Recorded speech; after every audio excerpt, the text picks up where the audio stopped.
I'd be a lot warmer and a lot happier with a belly full of mead.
I could definitely go for a drink.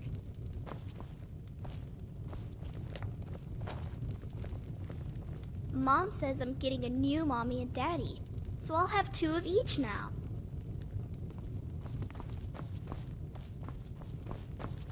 What?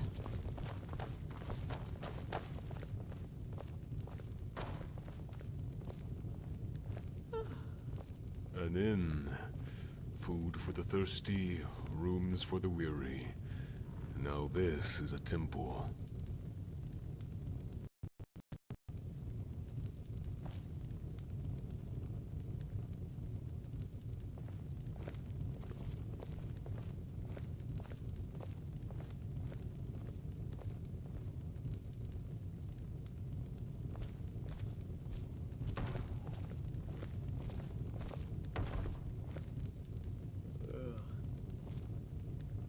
If it's a duel you seek, stranger, then I suggest you leave.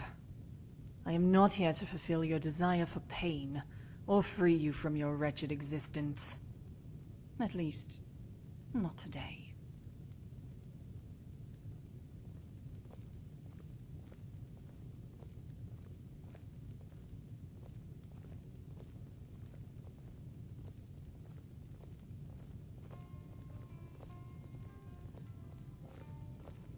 Ah, yes, and what, pray tell, do you wish to converse about, Politics, religion, my 2 favorite subjects. Perhaps you wish to discuss both. How delightful.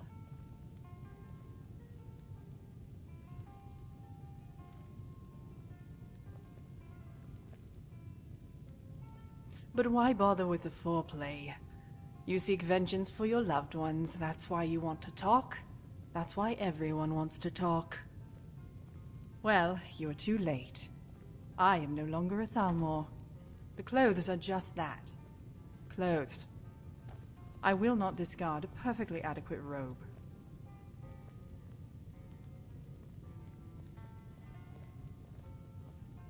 Interesting. I was quite certain this conversation would become gradually more belligerent, not less. Is it possible that there is one individual in this bull netch of a province that is capable of reason?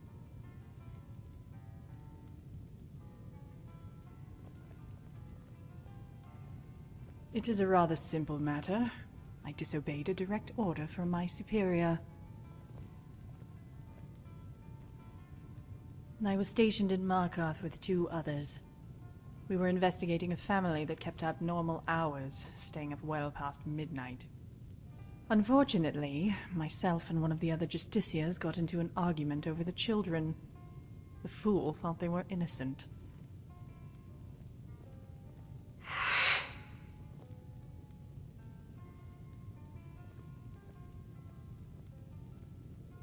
It is futile to attempt to win over those who despise you with mercy. The children were unsalvageable and required execution. The issue was made irrelevant, however, when the entire family was found murdered.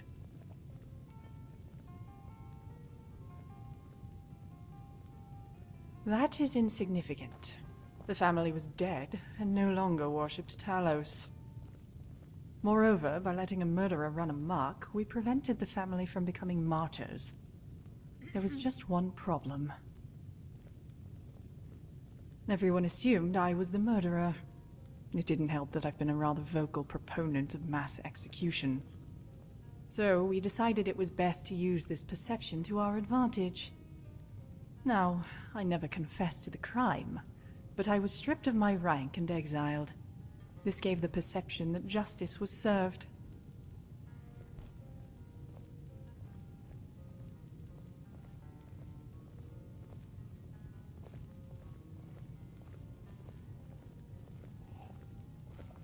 Only a fool thinks that way. Using death for political gain is not a tactic exclusive to the Thalmor.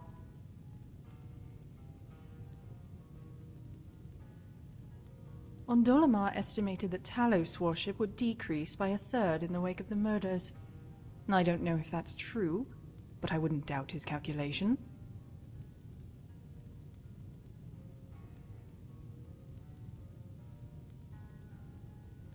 Of course. The Thalmor are not the Empire. We do not share their frothing obsession with bureaucracy. Talk to them and you'll see. Find a soldier and ask him to file a report. Then watch as his mouth becomes a pond of saliva. Although, I suggest you don a helmet in advance. One of those dwarven ones, lest his response shower your cheek.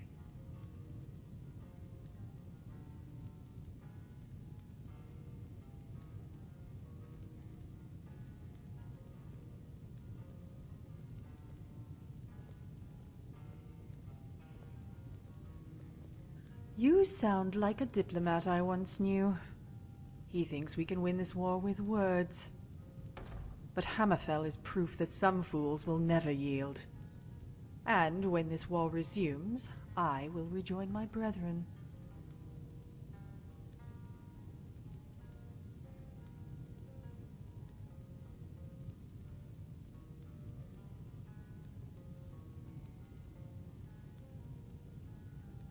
Exactly. And that is the part that those who seek diplomatic strategies will never understand. That you are willing to be run through.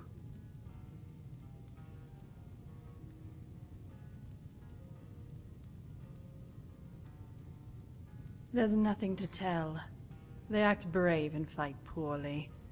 The last one who challenged me was too busy rattling off the names of the relatives I had supposedly extinguished to even bother raising his shield. I think he was fumbling through what must have been a small army of second cousins when I set his weapon on fire. Yes, and this is after I told him I was no longer a justiciar. But he was a rather stubborn Nord. It is a temporary escape. I do not plan on remaining in this hovel of a kingdom beyond the next season. My plan is to return to the Somerset Isle after doing a little sightseeing.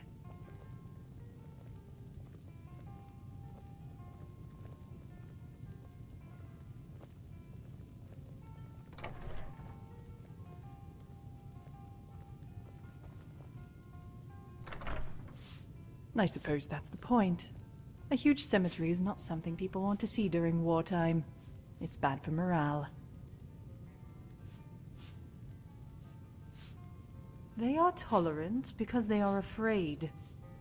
As for the Jarl, it matters not whether Sidgir or Dengir is in charge. Because when two buffoons of equally damaged minds vie for a throne, the reasonable citizens lose interest in the process. As such, more voice is given to the fools. And with fools in charge, the law becomes meaningless. Here, power makes the rules.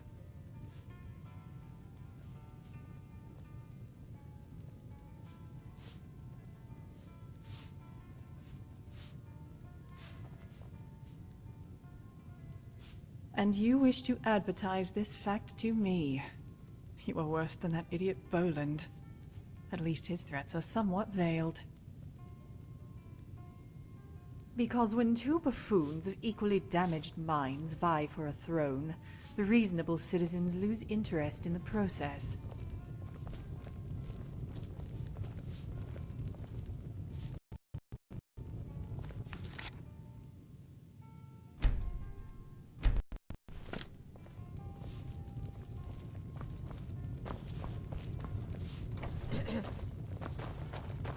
Welcome to Dead Man's Drink.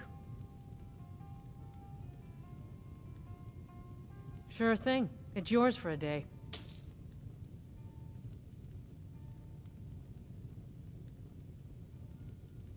The people of Skyrim don't like magic much, so about the only place you're likely to find a teacher is the College of Winterhold.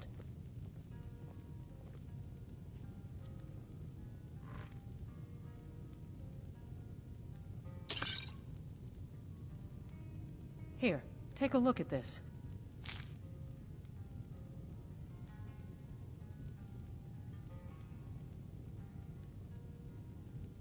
I'll show you to your room. Right this way.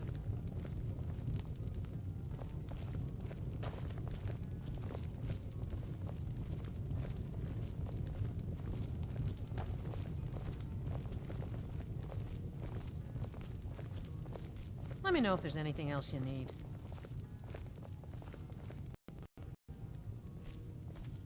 An inn. Where are we sleeping? And more importantly, what are we eating?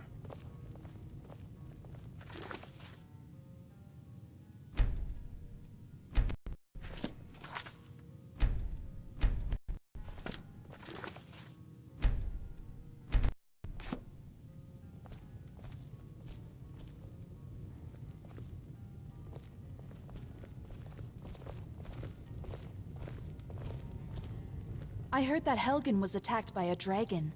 Can you believe that? There's no way that can be true.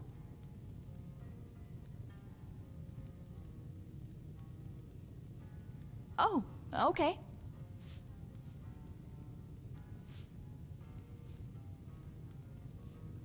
I'm sworn to carry your burdens. Oh, wait, I'm not.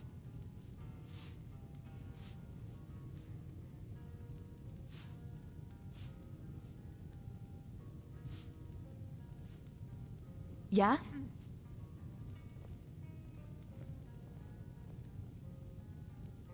We'll talk later.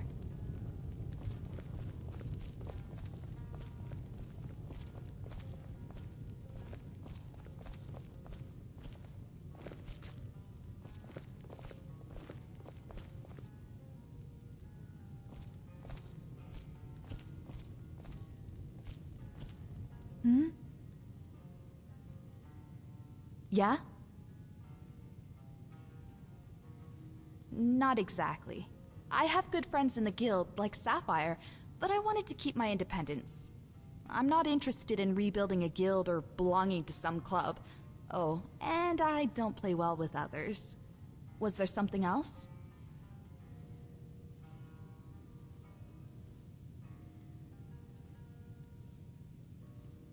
Skyrim is a harsh place, and you've got to know how to defend yourself. I don't know where you're from, but here, even the snooty upper-class types know a thing or two about fighting. Not that I'm... well, you know what I mean. What else did you want to talk about? If you say so.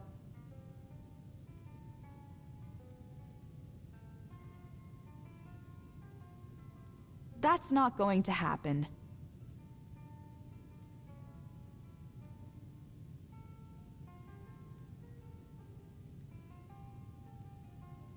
All right, time to relax. Meet me at the usual spot outside the city when you're ready to head out.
drive, will ya?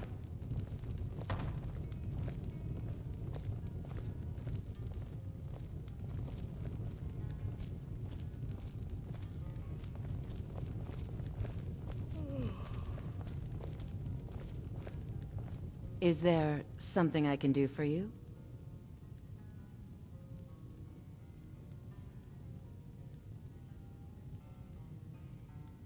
I understand.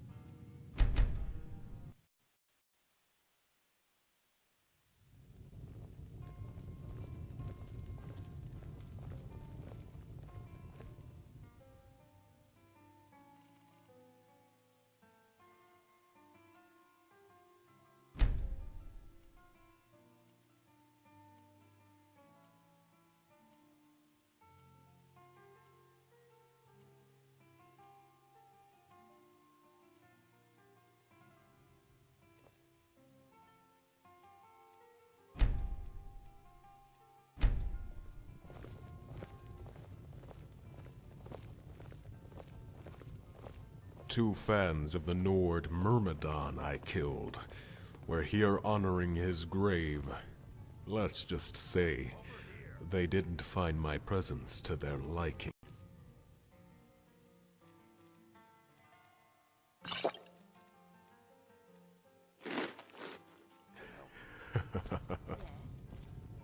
Thank you. Here, this is for you. Thanks a lot.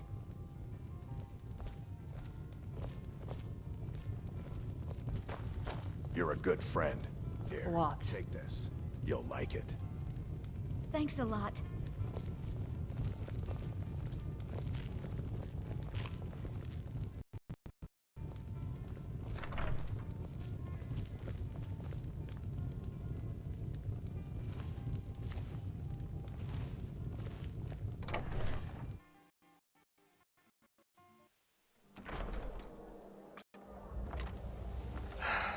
You're a bad sneak. You're not creeping up on anybody, Dad.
Just remember, everything... Uh-huh. You're the boss.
Look what I found. Here, this is yours.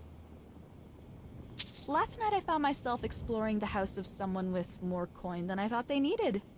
My haul was bigger than planned, so I thought I'd share. Why? Do you have a problem with that? I'm glad we're on the same page. What's the plan? I don't think that's the best idea.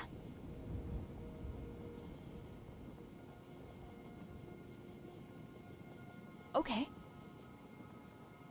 Later.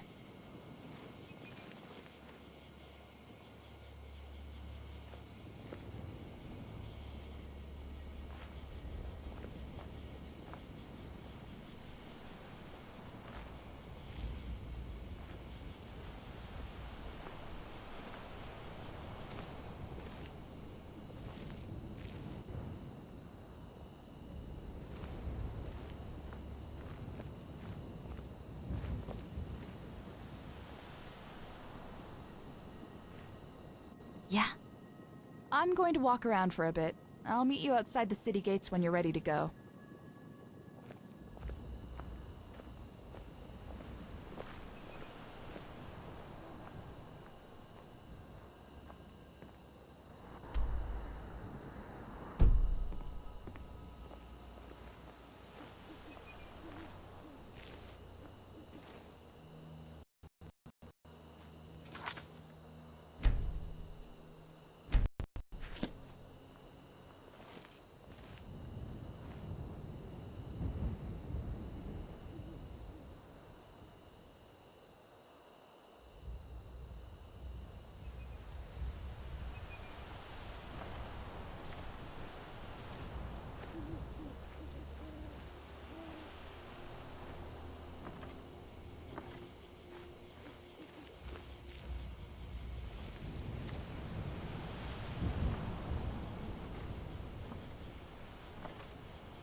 Wait.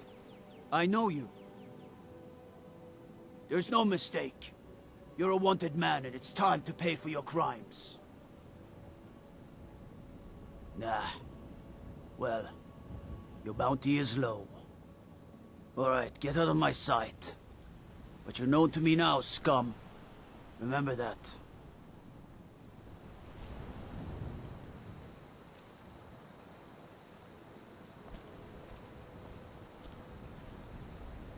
What is it?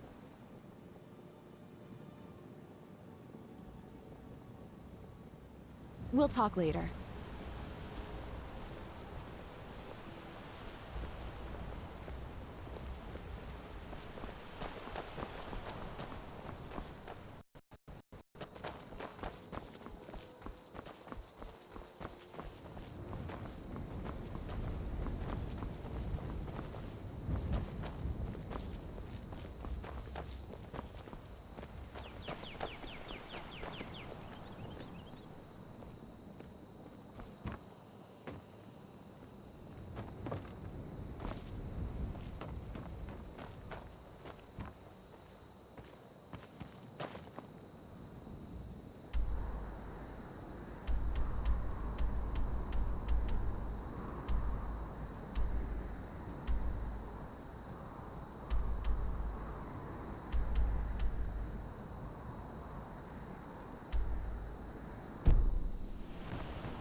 What do you need?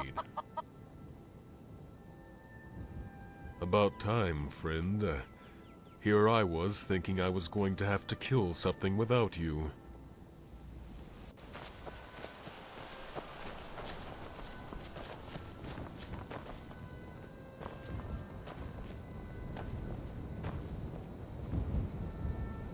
One of the Nords I killed in the arena is buried here in the cemetery. Although, I guess you could say that about pretty much any cemetery.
Welcome. Let me know if you want anything. Think I got a clean mug around here somewhere.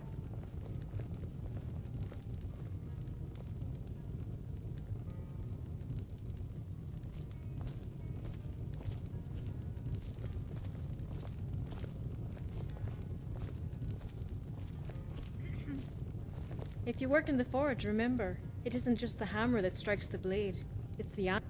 There's been some attacks late at night, mostly on the livestock around town. I better forge some better blades for the guards, just in case. Why, were you worried I'd stand you up? Not likely. The locals call me the town greeter. I never pass on a chance to talk to a fresh face. So I'm here. We can get to know each other first and our drinks second. But the other way is fine too.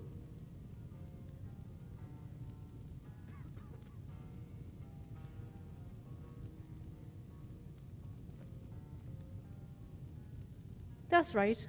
I was born there after the Great War. A lot of children were, once everyone knew we'd have peace. As you can imagine, it's a city that reveres its heroes. None more so than the hero of Kavach, whose statue stands in the castle courtyard. I remember when the other kids played hide and seek. We used it as a starting point. But I just stayed there the whole time, marveling at it. The hero of Kavach was my idol, but my mother was always quick to remind me that no hero does it alone. That's how I was hooked into the blacksmith trade. I wanted to be the next hero's shield. I wanted to be their armor and their sword.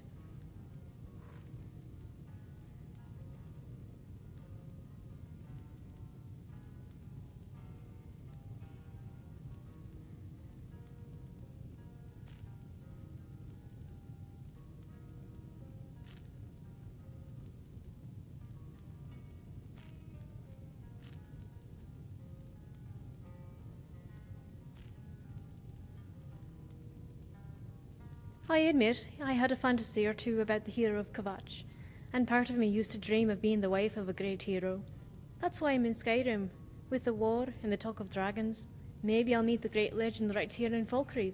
Maybe that might be you.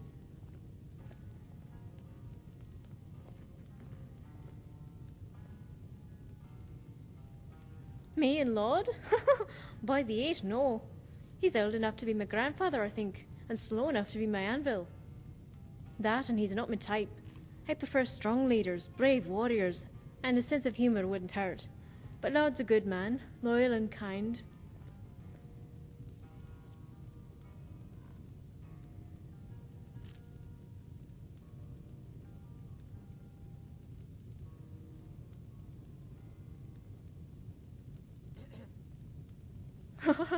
So you definitely have a sense of humour. And I can tell just by looking at you that you're strong and brave. Which makes 3 out of 3. I'm officially swooning. Well, I got my start in Solitude. I wanted to forge arms for all the brave legionnaires fighting in Skyrim. I got off the docks with nothing but a sack over my shoulder. I never told Baron who my family was. I didn't want to colour his perception of me, so I said I was a traveller and asked if he needed an apprentice. He said he already had one. He let me work the forge when it was free. At first he never said a word, but pretty soon he couldn't help but dole out advice. He'd say something like, "Those dart wings you call arms can't shape steel. Put your hips into it." I forget how hot the forge is back home. The metal there's a lot easier to shape. But with Baron's help, I learned to smith the Nord way. Eventually, he thought enough of me that I should get a proper master. He sent a letter to Whiterun, and I couldn't contain my excitement. Then I met Adrienne. I recall looking at her modest setup, and with a straight face telling her how impressive the Skyforge was.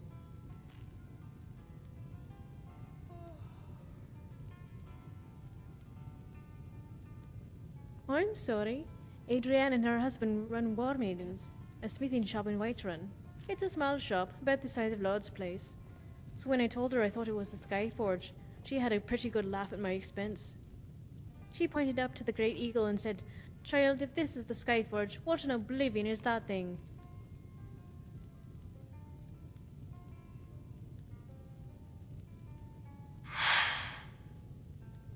Alright, now it's my turn.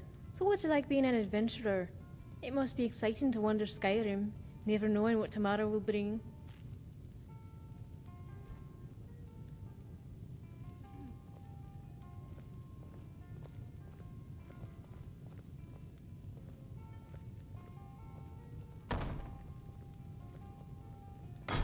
But isn't it more than just a job? When I think of adventurers, I think of people with passion, with fire, and I channel that emotion when I smith their weapons.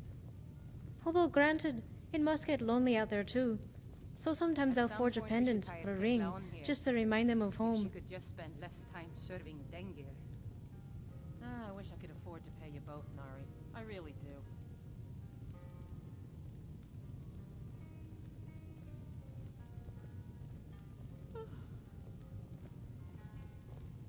I don't know what to say. Am I blushing? I feel like I'm blushing. The truth is, I've always dreamed of someone like you coming into town, righting wrongs, helping the townsfolk, and maybe falling in love with the blacksmith's apprentice. I'd forge your weapons and armor, and they would keep you company on the lonely road. I'd hammer out any dent, sharpen every edge, so your weapons and our love would be born in you. Our story practically writes itself. All that's left is for you to save the town. No, but really, I have a good feeling about you. You can do a lot of good around here. Maybe then, when you come by the forge, I'll have something worthy of you. But for now, it's getting late, and I have a long day ahead of me. Until next time.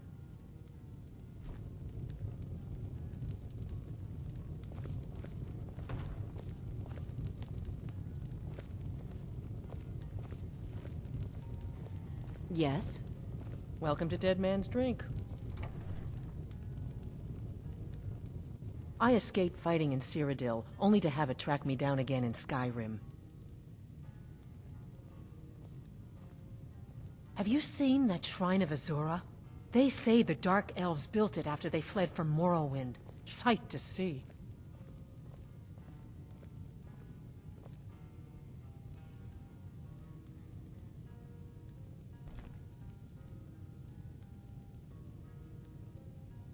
People say there's someone in Riften that can change your face.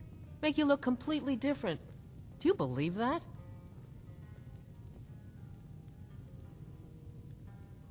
You hear any juicy gossip in town? Be sure to share it with me.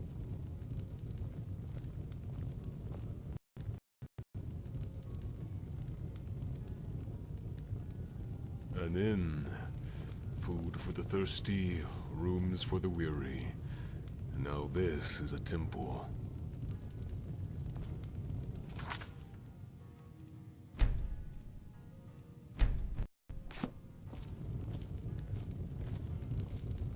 Well, I wouldn't complain if we could string together a few sunny days now and then.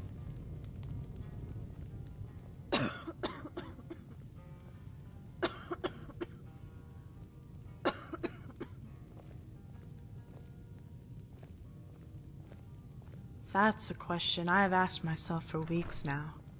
Am I all right? Will she be all right? Was it wrong to come here? I'm sick.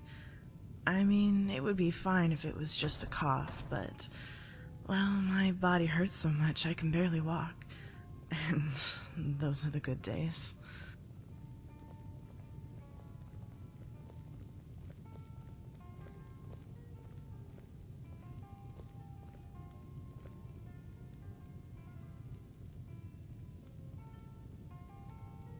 On bad days, it hurts to be alive. Enough to make me wonder why I still am. Oh, I'm sure it's still nothing compared to the wounds soldiers get. But that doesn't provide much comfort. Not when my daughter is so young.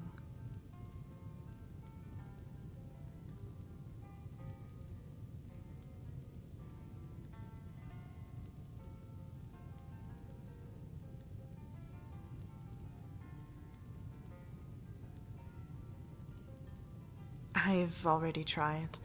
I'd heard that Danica Spring is the most powerful healer in all of Skyrim, but she couldn't help me. I know now it's my destiny to die. That's why Archaea guided us here.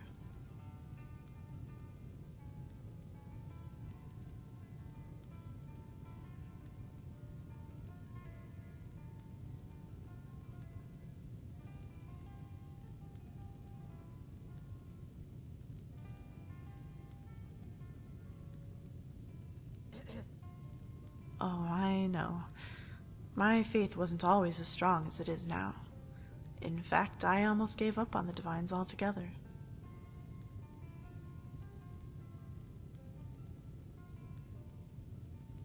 Henrietta, my baby girl. Bright, talented, and just enough of her father's courage to be brave without being fearless. She complains a lot too, but I forgive her. Which part? And here I thought you were going to say the complaining part. Not that you'd be wrong, but it'd be sort of mean to say.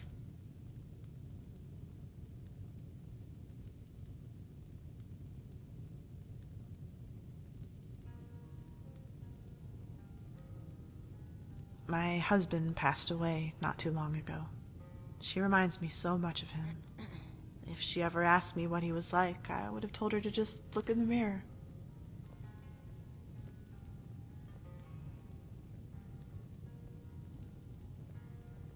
Yes, I plan to stay here with my daughter until Arkay bid me leave. I've already arranged for a plot of land away from the trees where the stone faces east.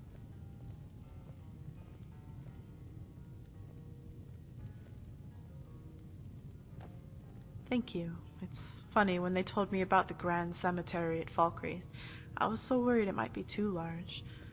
I feared Henrietta wouldn't be able to find my headstone. But when we got here, I was relieved. The graveyard is so cozy, and the priest is a kind man.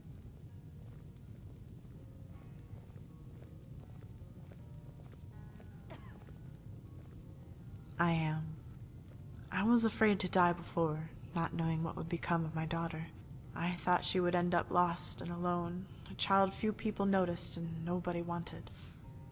Now my heart is filled with more trivial concerns, and I often forget how lucky I am to have them.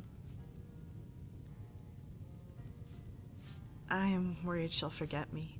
She's just a child, and the memories she has now will soon be replaced. I know when she's older, she'll remember Indara as her real mother. It's wrong to think so, but it almost makes me jealous. I just want to be a part of her life, even when I'm gone.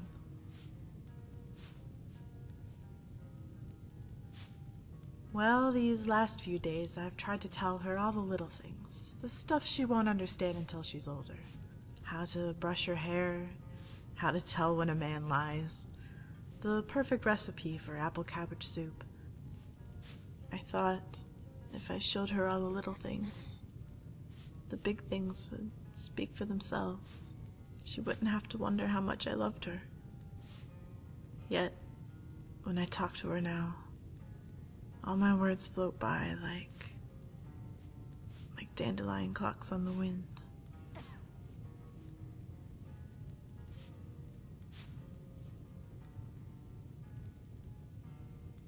By the divines. Why didn't I think of that? That's a wonderful idea. Thank you, stranger. I think Runil has a quill and paper he keeps for his journal. I'm gonna get started right away. And if you don't mind, I'd like to ask you a small favor. I know she'll be in good hands with Indara and Matthews, but if you could look in on her from time to time, make sure everything's all right, I'd appreciate it. Truly, the divines must have sent you to answer my prayers. Thank you again, so much.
Oh, did you need something?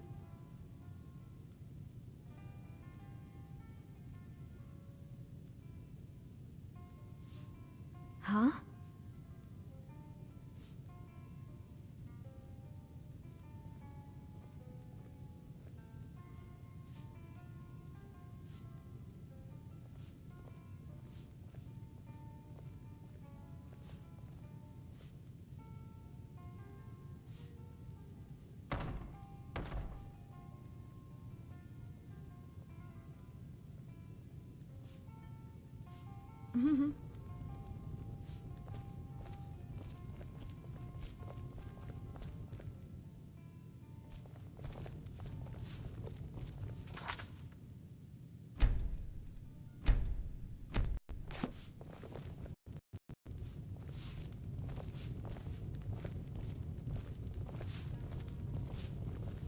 Do you need something? We'll talk later. What is it? What is it?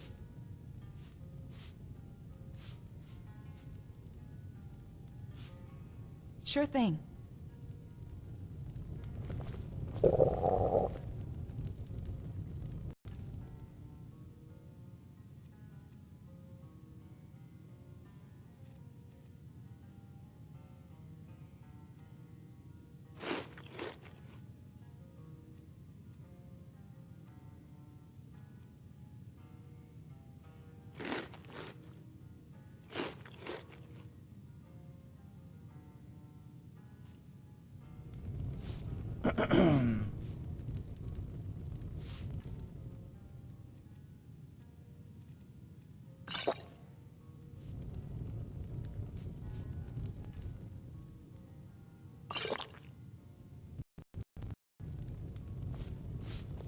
Welcome.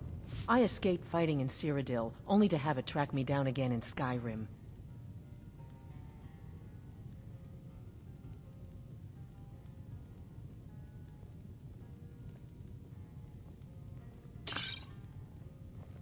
You hear any juicy gossip in town? Be sure to share it with me.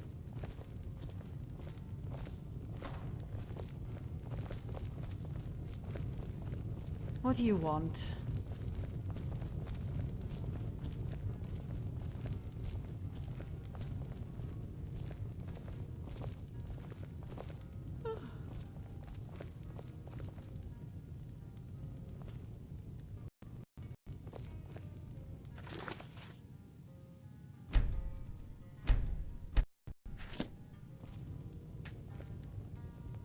An inn. Where are we sleeping? And more importantly, what are we eating?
You want a drink?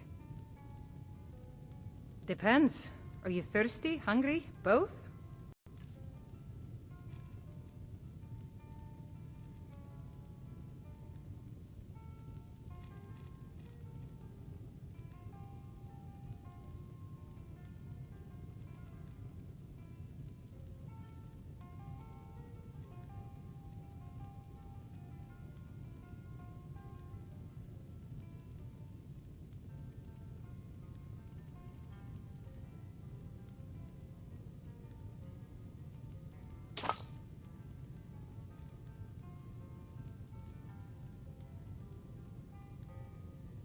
Good day.